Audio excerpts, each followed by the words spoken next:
Okay, from this screen, you want to go down to factory reset. You could try reboot in both the first and the second, the bootloader and the system. That didn't work for me, so we're gonna wipe the data and reset. I'm gonna go down to there and press the power button. It's gonna tell you that it's gonna wipe all the user data, and that's what we're going to do. Can't be undone. Okay, so now it's in the process of reformatting.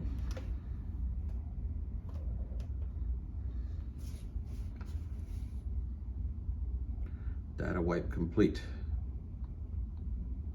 Okay, so now let's power off.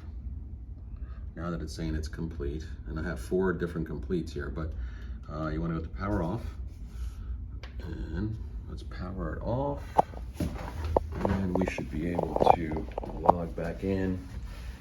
Like I said, all the data is going to be lost, but at the very least, you won't have that annoying white screen anymore, and it should take you right to the login screen.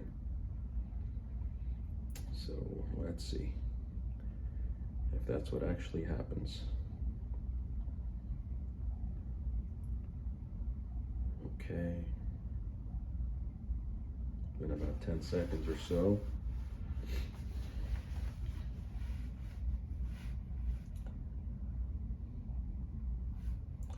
Obviously, this is a lot like a computer, right? It's exactly what it is. It looks like it's trying to restart, and it should take you to a login screen, and there it is. So here you go. You can choose your setup, set up your wireless network, and then go from there. You should be able to use your Peloton right after your setup is complete. Thank you.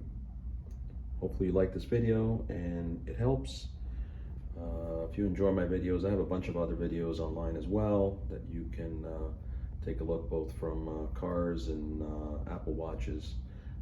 Please subscribe if you found it useful, and give me the thumbs up. Thank you so much.